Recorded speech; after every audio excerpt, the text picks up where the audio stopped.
Good morning, everyone. Welcome to the Creative Bird Strategies podcast and house here on Clubhouse and also on creativebirdstrategies.com along with Spotify, uh, all the other RSS feeds that we have, Amazon. We're pretty much leveled out on all our social media pockets. Actually, we're actually live stream on Facebook Live as well as a YouTube this morning. So I'm going to get started here in a few minutes. I'll just get ourselves set up. Obviously, I pin our link up to get started, and we'll invite some people in. This morning, we're going to be discussing demystifying the cost of owning a rental property strategies, but we're also going to discuss demystifying BRRRR as well. So we'll get started here in just a few minutes. It's going to invite some people in. Very interesting week we've had. Obviously, uh,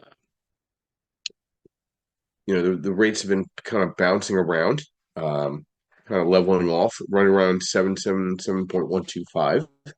I don't think we're going to see much change in these rates. I think the Fed's going to kind of hold tight. Pending home sales are still bouncing around a little bit. Inventory is still very tight. Really, home buyers are really only buying out of necessity.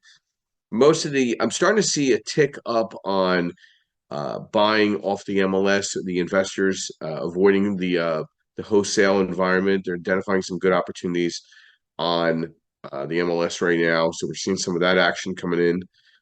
Rates are coming in around 7.125 on a refinance cash out, up to 80% loan to value on the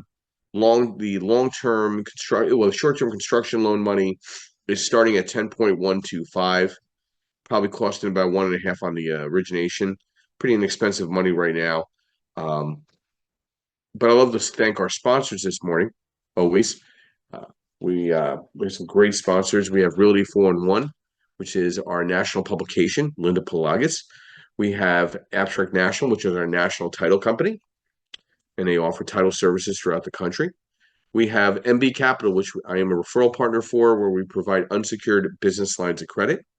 And then we have Perkatech, Yardell Perkins, who is our social media strategist, as I call him, the Oz behind the drape, who provides all the social media for this event every week. We have national events. We have a live podcast. We have Clubhouse. We have worksheets and educational workshops. And now we're offering continuing education credits for real estate agents to better understand asset-based lending throughout the country. I just finished up this latest book, and it's now getting approved, where I'll be able to provide 3 credit CE for licensed real estate agents navigating and understanding asset-based lending in 2024. So I'm pretty excited about that as well. We'll get started here in just a few minutes. I know we have a great event coming up this week in Denver with the guys at Invest Success. And then we also have Philadelphia on April 13th with Linda, which I'm really excited about. We have a whole new slew of educational speakers. So we'll get started here. I actually posted an article on demystifying the cost of owning a rental property strategies this week on my LinkedIn. So take a look at that as well. But please follow me on LinkedIn if you like, or connect with me on LinkedIn. I think that's probably the best bet for us to stay connected with all my updated educational information, insights, motivational quotes. And then follow us on creativebirdstrategies.com and download our podcast. We're doing very well with it. We're getting a couple hundred downloads a week. We're now at number 17 episode, so I'm pretty excited about that as well. So demystifying the cost of owning a rental property strategies. Understanding the cost of owning a rental property is crucial for any real estate investor, and some strategies I'm going to talk about and break down a little bit to demystify these costs. Initial investment analysis, before purchasing a rental property, conducting a thorough analysis of initial costs, including the purchase price, closing costs, and any necessary repairs or renovations. Factor in those financing costs if applicable. So, a lot of my clients, they like to buy at that 65 to 70% rule based on the after repair value. So they really want to sharpen down on those repair costs, because that's going to eat away, one, on profitability, but two, the refinance capacity on the property when you're ready to refinance and stabilize the property. Number two, operating expenses, estimating recurring expenses such as property taxes, insurance, utilities, if not covered by tenants, property management fees, and homeowner association fees. Somebody asked me somebody asked me about how do I combine, figure out debt service coverage ratio. And I said, oh, PITIA. And a very experienced landlord's like, what's A at the end of PITIA? A lot of people don't take into consideration if it's a townhome, if there's association fees, or there's condo fees as well. Also, when you're doing renovations and you are pulling permits, you are definitely creating a wave of recognition to the tax people to potentially raise your taxes. So you definitely want to look at that. And insurance nowadays is extremely volatile. So you really need to understand and have a deeper discussion with your insurance agent as well. Maintenance and repairs, listen, I do trust my property management company, but I do have a maintenance button-up guy that comes in and does work for myself as well, because you need to have that backup. Not saying there's anything against the property management company, but sometimes that cost could be a little, I don't know, they're tacking on something. So I always have my own maintenance group person to go out there and take a look at the property and to consider any viable costs that would incur to me. Vacancy rate. You need to take and assume vacancy rate at somewhere between 5 and 10% annually. Capital expenditures, budget for major expenses like replacing a roof, HVAC system. While these costs may not occur, every year, you might want to set some funds aside. So property management, you really need to understand the property management fee. Are you being charged 6%, 8%, 10%? You get what you pay for. So you definitely need to do your research on that. Then market research. Stay informed about rental market trends in your area. Understanding rental demand, average rental rates, and tenant expectations can help you set competitive rents and anticipate changes in expenses. Look at continuous evaluation of the property. How can you better the cash flow and the cash on cash return on that property? By incorporating some of these strategies, your rental property investment approach can demystify the costs associated with property ownership and make informed decisions to optimize your returns. Good morning, Joseph. Welcome. Brief overview, who you are, what you do, and thoughts to the discussion this morning, demystifying the cost of owning a rental property. Good morning, Joe. Joe Martelli here. I'm a buy and hold investor. I have several in New Jersey and one out of state, investing in tax liens in the state of New Jersey, and also do a little bit of private lending on a rare occurrence. Yeah, I mean, I can't really elaborate more than what you put in, right? It really, the baseline is the PITI, and then I do HOA, right? You do the A, I would have still said, hey, what's that A? Because you would have said homeowners, and I'd say PITI HOA, right? And I never thought of just putting the A there. I'm going to start doing that, moving on. And that's the baseline for everything, right? Everybody's worried about the 2 a.m. phone call that comes through with the cost of owning a rental property and how their time is worth money. And I noticed there's, you have to incorporate management fee if you're going to have a management company. I don't. I know a lot of people use the excuse that time is money and the amount of time that it takes to manage a property. And I got to tell you, physically managing a property, when I say physically, whether I'm going there or I'm receiving a phone call and shooting a text message to a handyman to go do the repair, I'm not spending that much time. A lot of time goes into doing the paperwork. And usually you have a bookkeeper that comes on. I don't know if she's on. I don't know if that's Melissa. But, a lot of time goes into the bookkeeping. And it takes maybe 5, maybe 7 hours a month that you're putting in, where you're recording rents, you're recording the repairs, you're uploading receipts, you're recording your travel, your mileage to and from, whether it's Home Depot or any other repair shop related to your properties, or investor meetings, or going to the properties. That really takes more the bulk of my time than actually just getting the actual physical phone call from the tenant and everything. And you start looking at it, the real expense starts coming in with a property manager, right? Well, now when you get to it, and I have a demanding full-time job, right, Joe? You know what I do, and I'm able to manage, my small portfolio of 5 rentals in Jersey, I'm able to manage that, right? And my gross rents are now over $10,000 a month. That means I'm paying a property manager 10% of that, right? That's $1,000 a month. That's $12,000 a year. That's a lot of money out of pocket. So, you start looking at the cost, and everybody goes into the time is money, and they're all scared of that 2 a.m. phone call.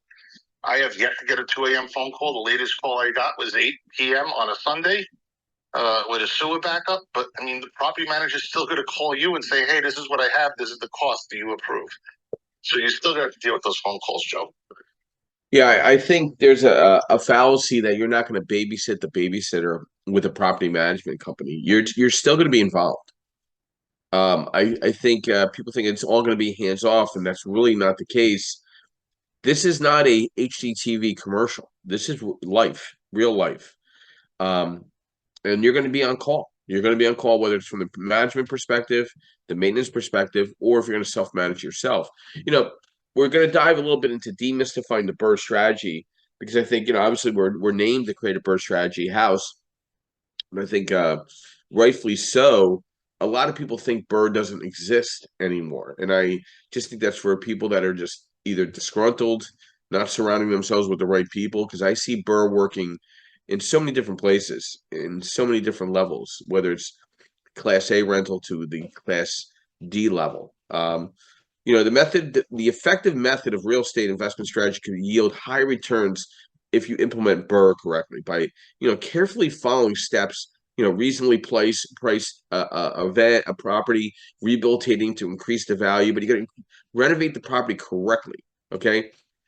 And then understanding there is going to be vacancy, understanding there is going to be deferred maintenance. I mean, I'm allocating right now $250 a door every month toward expenses.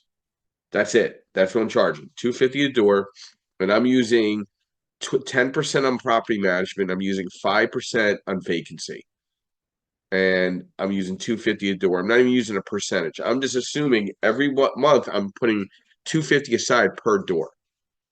Also, all the properties need to be set up and formed in an LLC. You're in the age of asset-based lending and direct private lending. The days of finding a bank willing to do a loan for you in the LLC is done. The banks don't even want to bother doing a lot of that.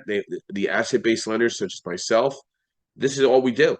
We're not doing it in your personal name. We're doing the loan in the LLC, and we're going to need to see the percentage of the ownership in that LLC.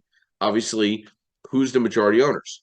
Then also, conducting a neighborhood search, okay, of where you want to buy or own, right? So think about this. You really want to identify bus transit routes, train transit routes, convenient to downtown corridors, because those places are going to stay rented, okay? If it's in an obscure area or a difficult area to get from or to, you're going to have a different type of tenant, okay? And you might have a different type of turnover. So you need to kind of keep all that in mind. And then also smart home features. I am a big fan of keypad entry. I'm done with keys. I don't want to be the key master like I'm in the Matrix. I want everything on key pad. I want everything videoed up. Okay. All right. I want things precautionary to make sure one, my tenant is aware that I'm aware that we're keeping ourselves accountable. And then obviously when you're renovating the property or maintaining the property, you got to stick to a realistic budget, right? And understanding your numbers. Maybe having a couple maintenance people to come and do some work to make sure that your pricing's coming in accordingly. I met with a client a couple weeks ago. He was worried that he was 10% over his repair budget. I'm like, that's actually really good. I've seen people 30, 40, 50% over budget. He wasn't being realistic with what his expectations are. I mean, to only be 10% over the budget and not take that 10% contingency into the budget, I thought I was very impressed. Good morning, Justin, and welcome. Brief overview of who you are, what you do, and thoughts to our discussion this morning, demystifying the cost of owning a rental property. Yeah, good morning, Joe. Once again, it might be a little loud. I was thinking view of property that I'm thinking about. Well, not thinking about. I'm gonna take the listing on. So yeah, but demystifying owning a rental property. Well, I've heard some great stuff just already this morning, but I want to share this recent experience and just a bit of the conversation that me and my I guess not really partner, but the guy who uh, was selling me the property via option, right? Well, not an option. We were under seller finance contract. So one of the things that we discussed, right, when deciding whether or not we should take this very low offer, the offer was coming in, it had basically gotten down to a point where I was not going to make any money based on the deal we had structured, and money that he was still going to make was cut down a bit.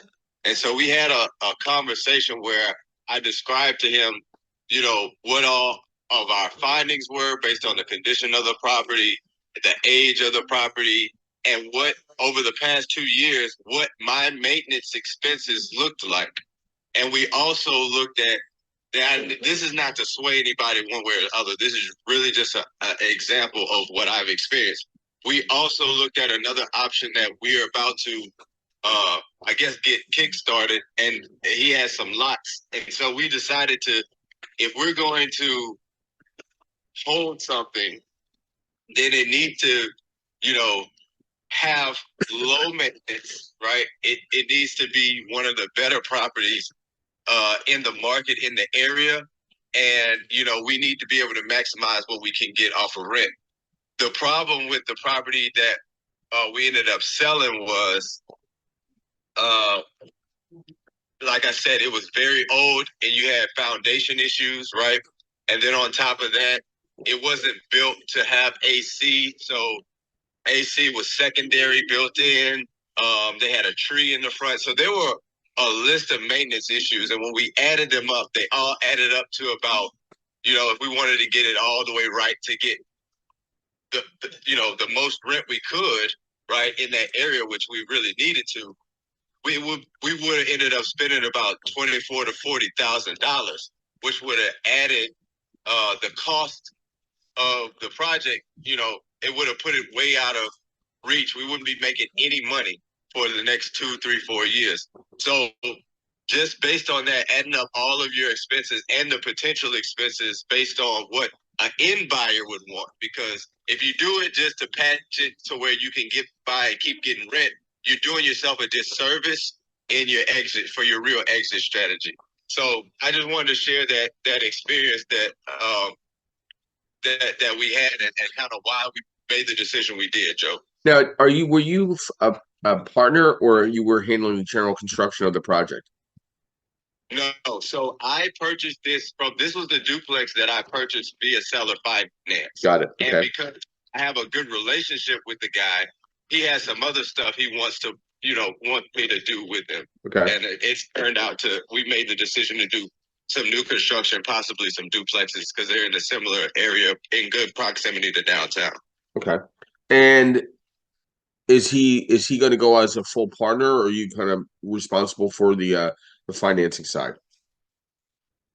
Yeah, so he's willing to get on there with me, but honestly, by when people give me an opportunity like that, I try to take as much of the load as I can. So I'll probably get the financing. Because really all we need is construction. He owns the lots. Yeah. So he's willing to get on there with me, because Joe, I think I mentioned this to you, but I have this and I have some other ones. The opportunity came up this week. I'll probably get on the call with you later on this week about.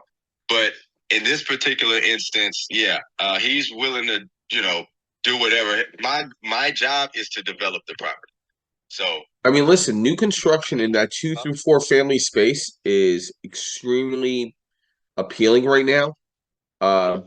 You're not up against a lot of competition. You either have developers building out single family or townhome community settings.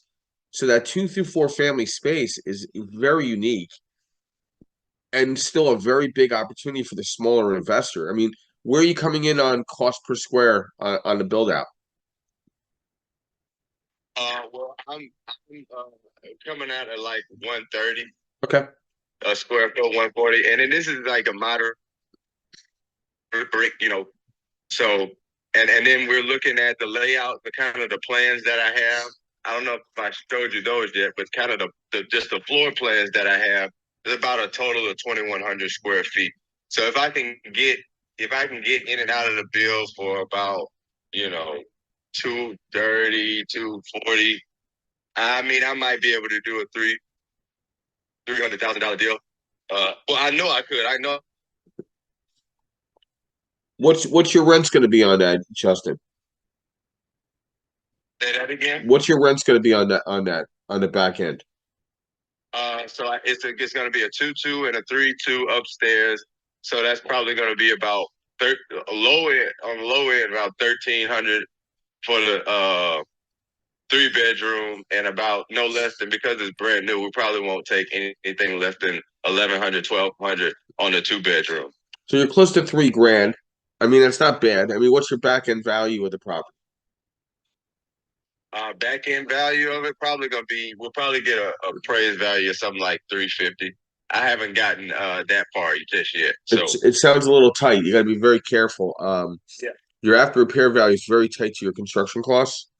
So you definitely got to pencil down a little better. One, also your rental numbers are a little light comparatively to the after repair value as well.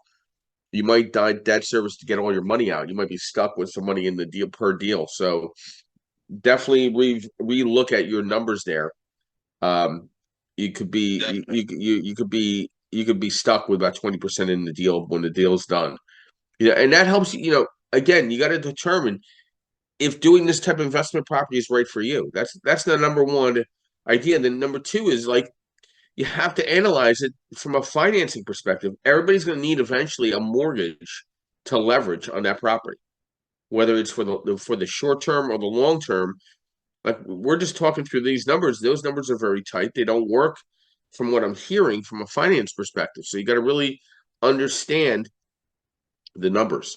And I provide all these worksheets for you guys to really pencil down your deals. And then identifying the right location. Does it make sense where you're trying to do that build out or that type of renovation or attracting that type of tenant? Are you in the right market for that matter? Okay. There's just some markets that are they're kind of like gonna go coming by. They're not gonna improve, they're not gonna deprove. Like I like a certain market right now in Pennsylvania better than another market. I like the Pottstown market comparatively to the Coatesville market. I think there's a better recovery in that downtown corridor. I think Coatesville has got a little more work to do. I think they got a little more political problems in their situation, where I see the recovery of one downtown corridor doing much better than the other because I'm seeing money being spent in certain areas. You got, success requires a long-term outlook. You can't just look at the short-term picture of it. Maybe Justin doesn't make as much money on the new build, but on the long term, this property is going to make a lot of cash flow and it's going to appreciate accordingly based on the market. And make sure you're landlord material. Not everybody's built to be a landlord, right? Like Joe, he self-manages. That's not for everybody. Okay. Some people need assistance. So having your power team is extremely important. And then budget always for the unexpected. Failure to plan for myriad expenses of owning a rental property can become a fast track disaster. And you see that all the time. Good morning, Timothy. Welcome. Brief overview, who you are, what you do, and thoughts to the discussion this morning. Demystifying the cost of owning a rental property and update us for our Sunday night event. Good morning, everybody. Good morning, Joseph and Justin. Timothy Doyle, up here in the greater Lehigh Valley. I'm also a buy and hold real estate investor. Joseph at Martella, you actually had some very good points this morning. And Joe, you as always had some very good points. I guess when it comes to I guess the demystifying the cost of owning a rental property, you're not looking, you're looking at your overall your business model. My first recommendation is, besides just having your numbers straight, on a management side, have it set up just like it's a project. It's your own little entity. Weigh your pros and cons of property management. There are good property managers out there, and there are some very not so good property managers out there. So if you were going that route of being a property manager, because you're leveraging your time versus money, I would definitely interview them, get a bunch of them together, have contractually what is agreed, because as we all know that contracts are never written for those when those things go right. Have your ducks in a row. Joseph's been doing this a while. Just Martella's been doing this a while. Just Grease, Justin's been doing this for a while. I've done it for a little while, and I'm about to re-dive back into that space again. Unfortunately, the property, I had a mixed experience with a former property manager who I will not be using again, and I will leave that company's name out of it. But there are some things where unfortunately the tenants got away with, and I didn't have the time to babysit that particular property because it was a little bit further than daily reaching distance for me. Some of my lessons learned where I should have done walkthroughs every couple of months, done walkthroughs with the property manager, done walkthroughs and met the tenants and set the expectations there.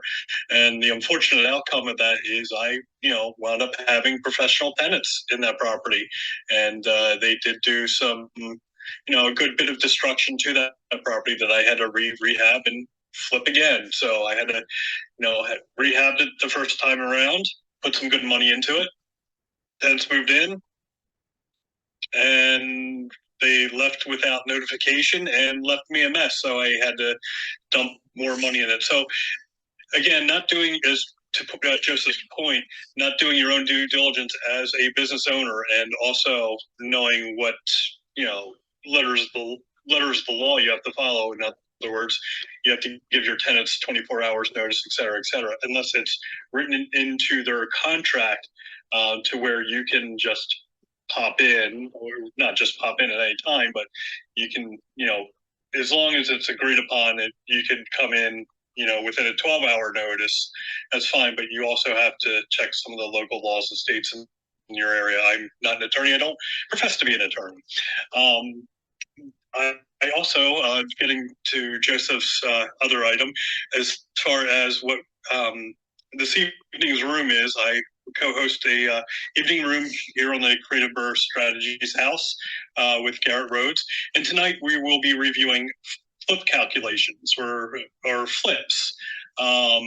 Something you don't want to miss. If this is something new to you, something you want to get into, we'll be providing some real world items for you to enjoy. In the future, we are looking to have additional guests and additional topics, and they're all listed all the way through the month for 8 p.m. So please join Garrett Rhodes, James Stout, and myself at 8 p.m. And looking forward to having you there. Joseph, thank you very much. Again, Timothy Doyle with Steel Hill Properties up here in the greater Lehigh Valley area.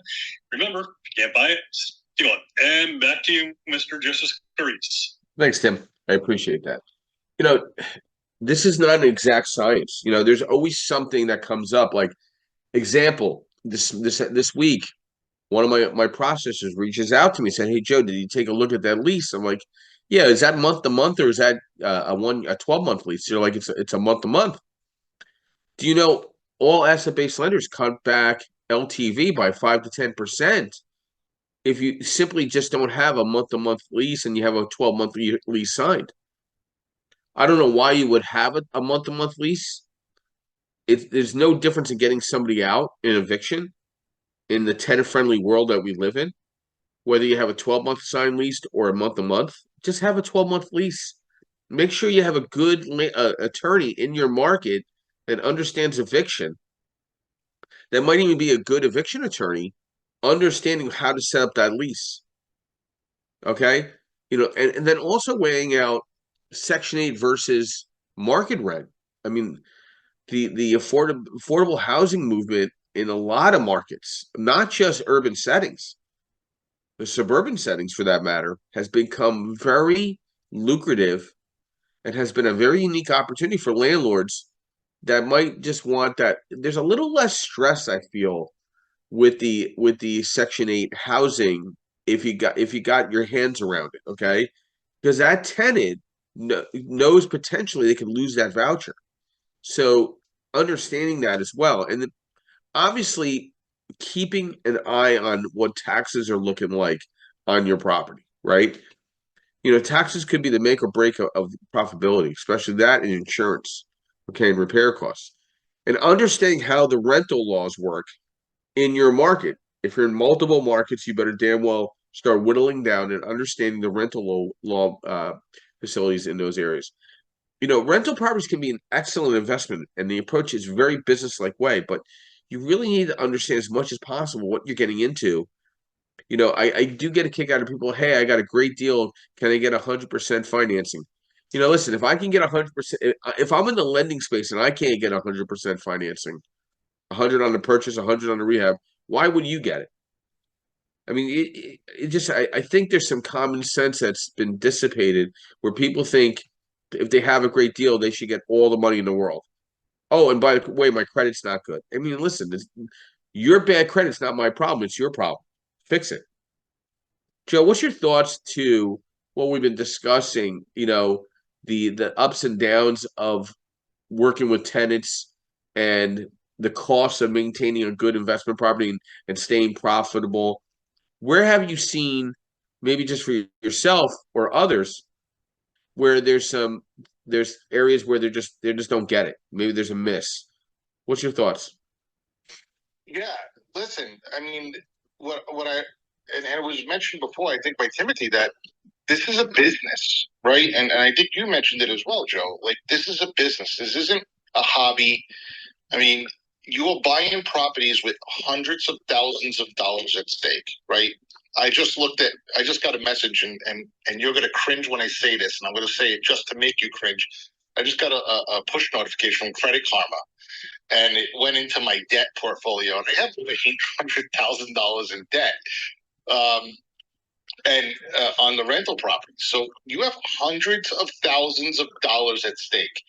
And what I see a lot of investors do is they'll take the pity payment, they'll adjust for maintenance, they'll adjust for capital expenditures, and then they'll take 10% for maintenance. And they'll take, and if they have $100 or $200 left over, they'll take that money and they'll blow it. They're not saving it, they're not reinvesting it. They're going to restaurants, Atlantic City, gambling, you name it. They're going, they're partying with it. And I've even seen investors do that with the security deposits of the tenants, which is a huge no-no. So what happens when a tenant's moving out, either they're sitting there and they're trying to whittle that security deposit down to zero, that they don't owe the tenant anything, or they're borrowing from Peter to pay Paul to get that security deposit back, which then it becomes into, well, managing a property is a pain in the rear. This is really not my type of thing. This is stressful. This is aggravating. And that's when it starts going into that type of scenario where they don't feel that they have a grip because they're managing it as a hobby, not as a business. If you manage this as a business and you're prepared for worst case scenarios, as you mentioned before, I think you said $250 a door. You're prepared for something, then you'll be fine. This is not that big of a deal.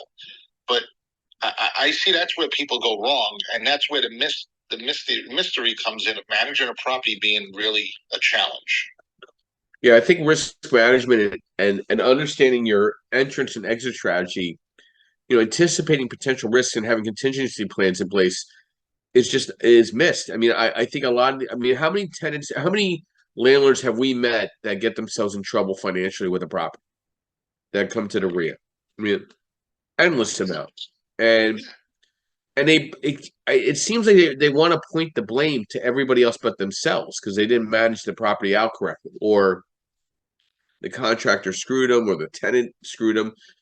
Nobody saw any of this coming to light before. This was just a mystery, and then boom, it happened. I mean, what are some things that you put in place that might trigger alarms for you, at least with a tenant, and controlling cost and controlling the unseeable? Like, what do you have in place because you self-manage Is there any kind of triggers that you have out there for yourself? Well, listen, at the end of the day, you have to screen them correctly, right? It all goes down to screening, and all the way from uh, not just looking at pieces of paper, right? Because anybody can doctor some paperwork, right? I've heard of landlords getting doctored pay stubs and doctored W-2s, especially with uh, all sorts of technology out there. It's getting better and better the way it looks. But your interview with them. I mean, if someone comes up and says, "Hey, I'm going to pay you a year up front," that's a red flag. It doesn't mean that they're financially stable, because what happens after month 12? You're going through the eviction process. Um, you know, I don't conduct inspections like I should on a regular basis, but when I have a handyman go in there that I know and I trust, even if I get someone off a thumbtack or a TaskRabbit, I'll message them. Hey, how did the place look like inside? What did it smell like? Did it smell like there was cigarette smoke in there because the smoking's not allowed? Did it look like a disaster? Did something? And I just got a message from one of my handymen the other day that says, "Hey, everything looks great inside, but it looks like in the kids' room, the kids are paint a writing on the wall with crayons." What are you going to do with that? I mean, kids are kids. So, I mean, I'm not going to message the tenants on that. And I wouldn't say, "Hey, my handyman told me," because I wouldn't want them to get mad at the handyman. If there was something egregious, I would then set up, "Hey, I'm going to come and take a look at the property." And it'll be me delivering that bad news, not, "Hey, I heard from the handyman," who's then going to have to go back later on and do work, right? "Hey, I heard from the handyman that, your kids are messing up the walls." No, so, I mean, that's kind of how I handle it, hands off. I mean, my properties aren't around the corner, or there's only one that's around the corner from me. The others are 25 minutes. Another one is an hour away from me. So it's not like I'm there in a split second. But I mean, I think that's where landlords wind up getting themselves in trouble. Right. Raising rent. Joe, I have to tell you, when I first started, raising rent was a hurdle that I needed to get over. I hated asking people for more money. And it wasn't because I was asking for more money because I just wanted to pad my pockets, right? We all do this for a profit, but the expenses went up. So if you want to maintain your cash on cash return, you're going to have to raise your expenses as well. So I hated asking people for more money. And I wound up getting desensitized to that, because you do that, you have to learn how to do it. Yeah. It's just the nature of the beast. But now I kind of do it impersonally. I just send them a new lease with the rate, and I send it to them about 3 months in advance. So they have 3 months notice. If I can send them to them 4 months in advance, I'll send it to 4 months notice, whether it's a $10 raise, a $50 raise. This way they have 4 months. If they can't do it and they want to move out, they have 4 months to go. Instead of just popping up with a 30-day notice. So that's how I kind of desensitize, and that's a little trick for myself that I do. I'm giving them extra time. It makes me feel more comfortable. They know that the raise is coming. It's not hitting them overnight. So if they're having financial issues, right, they may be paying your rent, but you don't know what's going on behind those walls, behind those doors. Yeah. And that's kind of the stuff that I do. It's a little quirky, but I mean, it's all about the interview process. If the hairs on the back of your neck are standing up and you're not getting the warm and fuzzies from them, or something's wrong, dig in deeper, ask some more questions. That interview really, I believe, is the life and death of you, because it's a marriage, right? Especially in Jersey, right? You can't just not renew a lease just to not renew a lease. If you're renting that property, they have right of first refusal on renewing that lease. Yeah, it's kind of funny that you brought up that story where people want to pay for a year in advance, Joe. That is the biggest scam that I've ever experienced in my career as a landlord. 30 plus years as a landlord.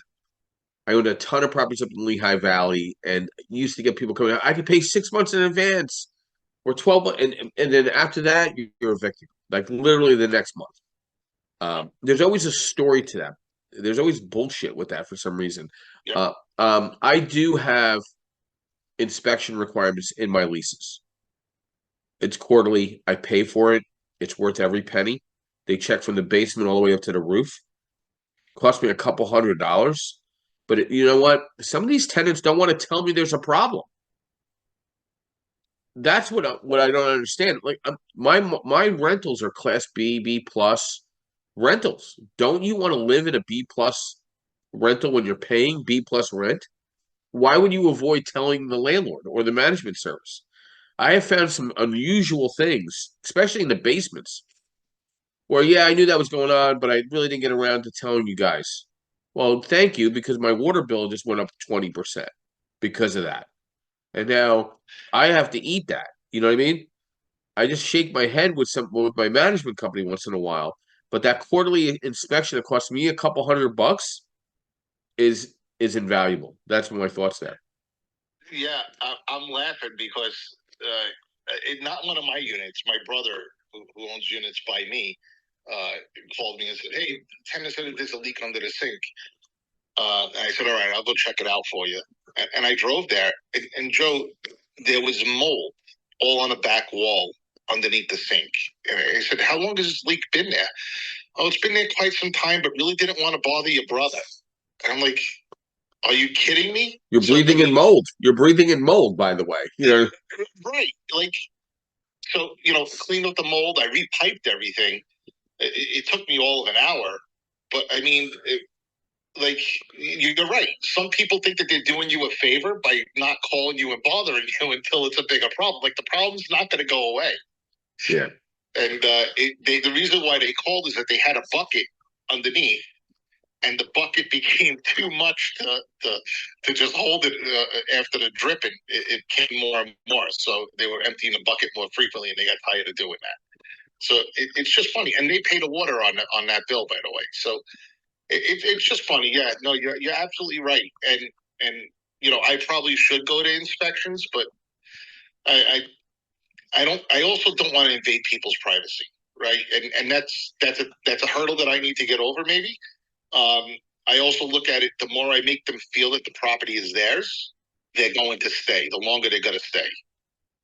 I have a tenant that is going to be buying my rental for 2 years now. Every year he signs a lease. By the end of this lease, I'm going to buy the property. Okay, and you just go through it. So you just you get stories all the way. Yeah. And Kiyosaki always said, when it was time to collect rent, that's when the bullshit started coming.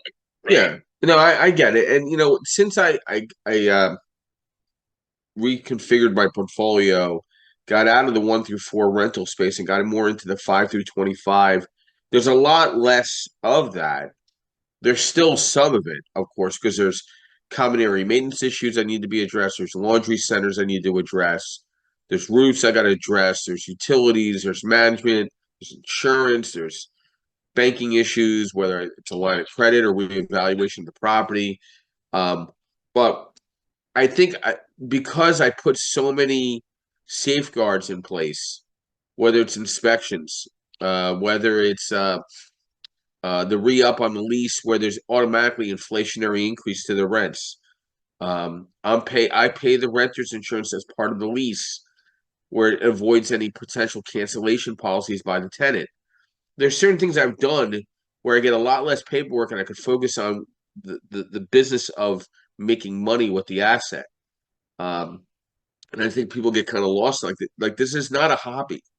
It's not a bicycle. It's not You're not buying a bicycle. You're buying a physical home that's supposed to perform, profitability for you. Okay, you also have to look at the depreciation, the appreciation of the property. You also have to look at that. If you're getting a refinance on the property right now, that's not where the world ends. Like rates will change. Okay, whether for the good or the bad. But right now, you need to be more proficient with the market and understanding a couple things. What is the true value of your property? What is the rental market of your property and your unit based on the condition of your property and what you bring to that property? And then two, what is the market bearing? Like how do you not know what the rates are today as an investor? Like how do you not know that you depend on everybody but yourself?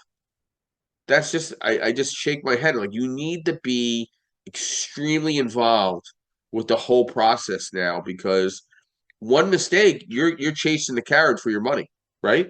Right, Joe? Right. Yeah. No, that's exactly right. And actually, that was a perfect segue because I saw someone post a HUD Section 8 Yeah. user for HUD over there, and I was going to ask you, like rental comps. Like I won't say that I don't know, right? Because my rental comps, the way I have to do them, because I don't see any data that's trustworthy, right? For example, I use Turbo Tenant. All it shows is that the property was listed for X amount of dollars a month for rent, and then it was removed. Doesn't say that it was rented. Doesn't say that it was closed. I don't see as many rentals on the MLS, so that data is kind of skewed because the rental that people are doing personally is not in the MLS data. Correct.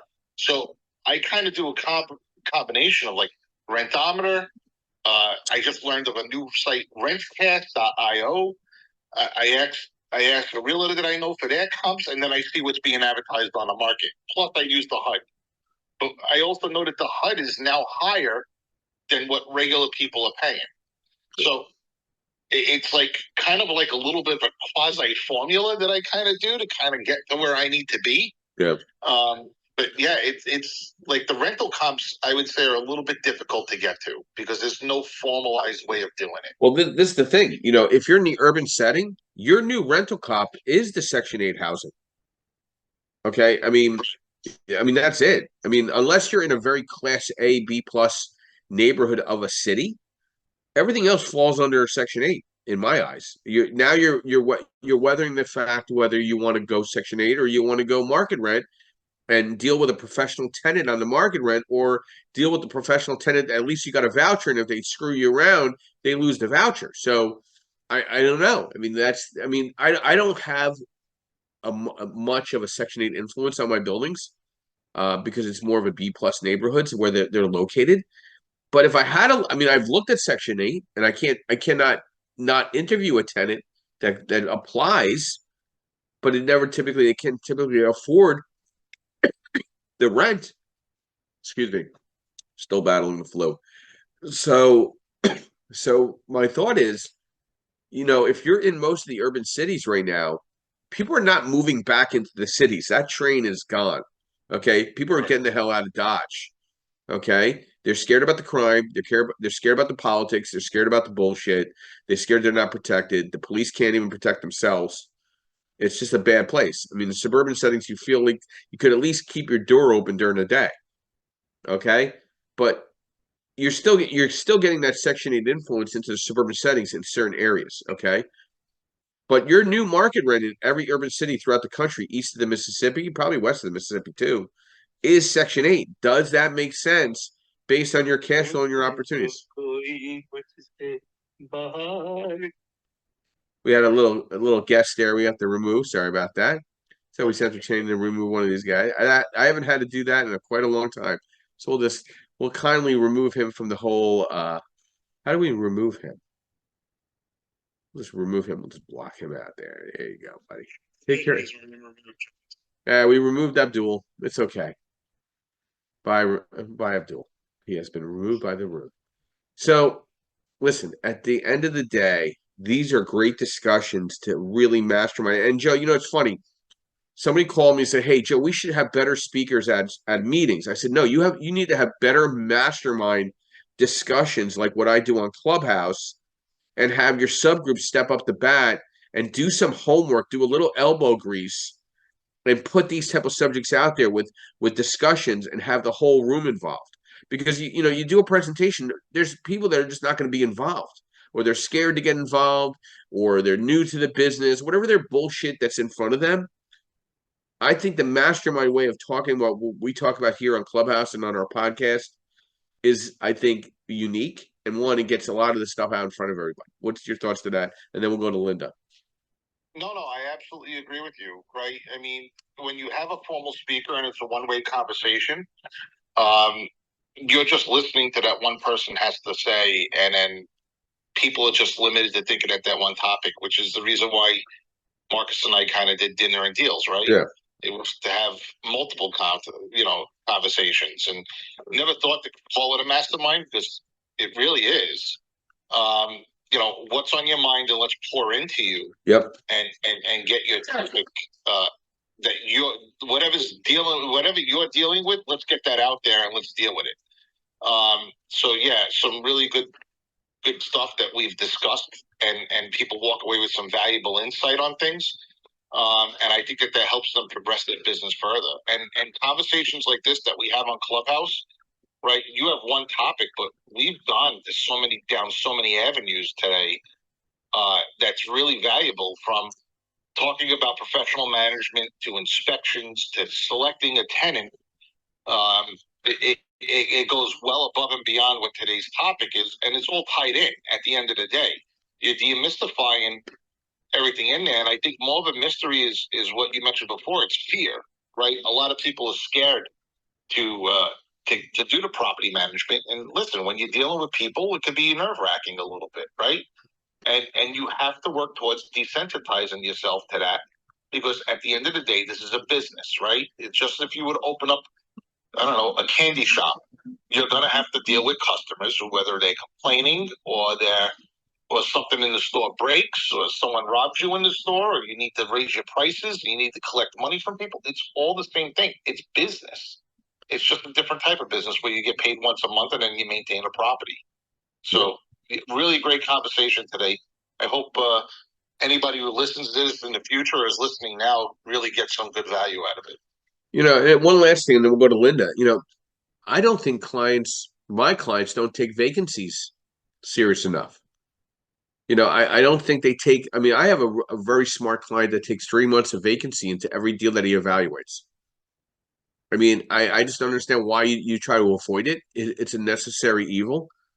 Even if you have a low vacancy, if you're not taking that into your numbers when you're evaluating your debt service, you're not justifying your numbers correctly. Absolutely right. And it goes back to where we talked about the expenses. Like, a lot of people go and take that 10% of vacancy out, right? And in 10 months, you only have 100% of your rent. So if you have a vacancy, and then they're taking the rest of the money and they're blowing it. So if you take that 10% and you have a vacancy beyond the month, you're out of money. Yeah. If that's all you were budgeting. You know, I do my budgeting a little bit different. And people always ask me, like, what's your magic number? And I said, whatever makes me comfortable. I know that, run a scenario through your head, right? A lot of people talk about visualization. When you want to get to something, just sit there, close your eyes, and visualize it on what it would look like before you do it. Same thing. Sit down, and on my job, we would talk like a tabletop exercise. Okay, so sit down, and it sounds a little silly, but pretend that you get a phone call with an emergency from a tenant. Hey, the roof is leaking. All right, what would my scenario be? What would be my worst case scenario? What would be the positive scenario? Can I patch it for this couple of $100, which I don't think there's any roofing that's a couple $100 nowadays? Or do I need a whole new roof? This is $10,000. All right, the whole new roof is $10,000.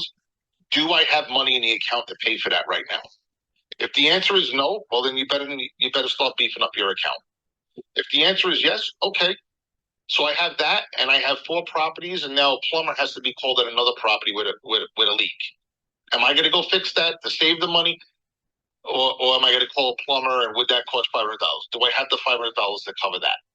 Right, and you need to look at scenarios like that. It's kind of like a stress test for your portfolio. Yeah. You should stress test your portfolio.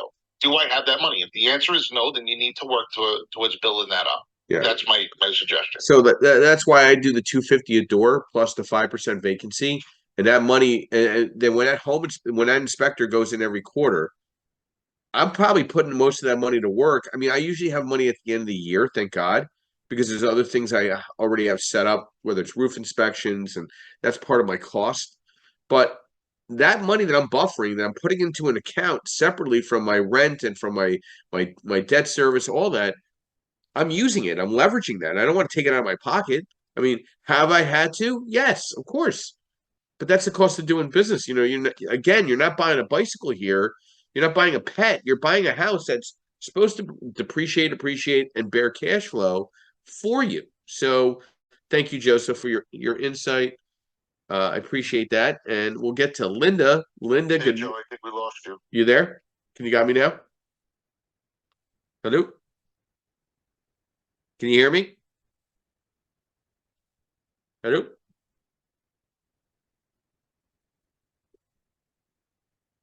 Taking just a quick minute to get out of this Malay. Uh-oh, I got stuck. Hold on 1 second. Gotta turn this off and turn it back on. Give me 1 minute. Sorry about that, guys. We have a technical difficulty.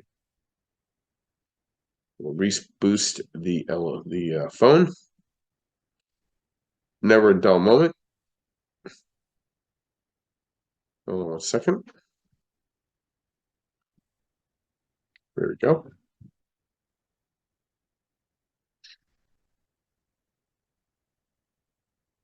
Give me 1 minute. We'll get started here in a minute. For our listeners at Apple, Spotify, Amazon, YouTube, sorry about that. We're having just a small technical difficulty. We'll get to that in just a quick minute. Hold on. There you go. Most people assume that property ownership is all about collecting rents and cash flow, and that there's little that goes along with it. But the reality is there's a lot that goes behind the scenes. First of all, as a landlord, you have to make sure that the utilities are paid on time, all the time. Otherwise, your tenants won't be very happy when they're taking a shower and the water's turned off right in the middle of them washing their hair. And trust me, one time that happened to me. I accidentally forgot to pay a utility water bill on one of my properties, and the tenants were not happy. I heard about it from the property manager. Now, as a landlord, you have to make sure to provide a clean and safe place to live.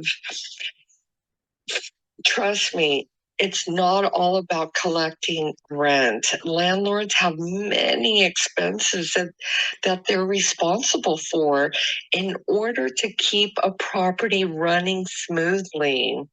There are taxes you need to pay, insurance, maintenance costs, management fees, utilities. Like I mentioned before, there's utilities and repairs. Sometimes when things go wrong, it feels like you keep pouring money into a property before you realize any cash flow.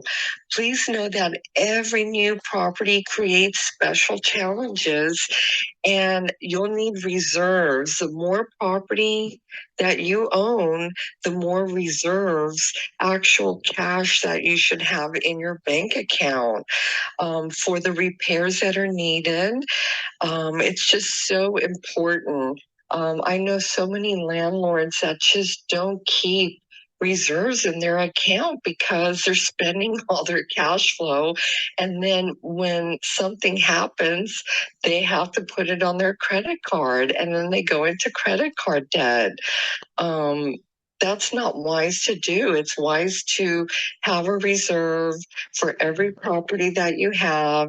You need to have cash on hand for when things go awry so that your tenants are not waiting, hours and days and weeks for repairs. They need the repairs done in a quick manner so that you can maintain tenants happy, and that way they can stay in your properties long term. Because when you have tenant turnover, that really can kill your cash flow. Your objective should be to rent out the property to the best tenants that you can possibly find and keep those tenants happy so that they stay in your property long term.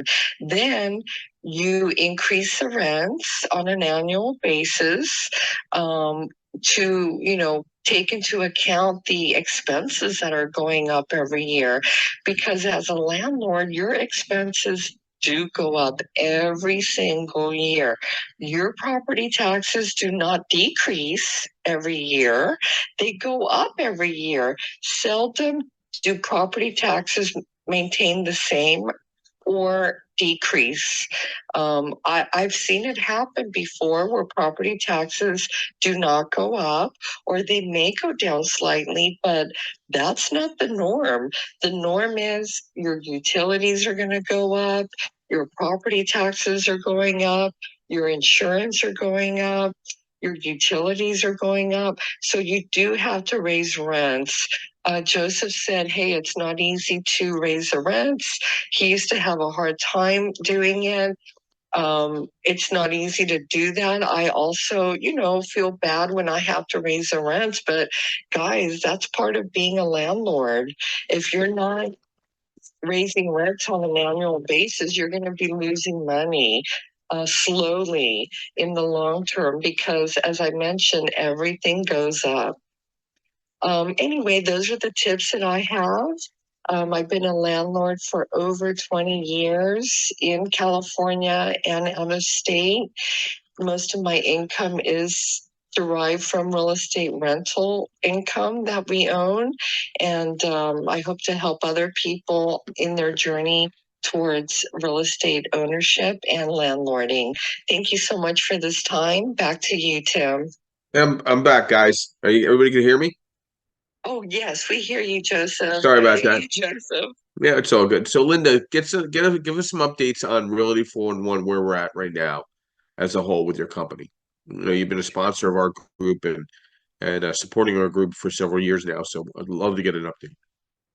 Oh, thank you so much, Joseph. Yes, we just wrapped up a live event in Irvine, California.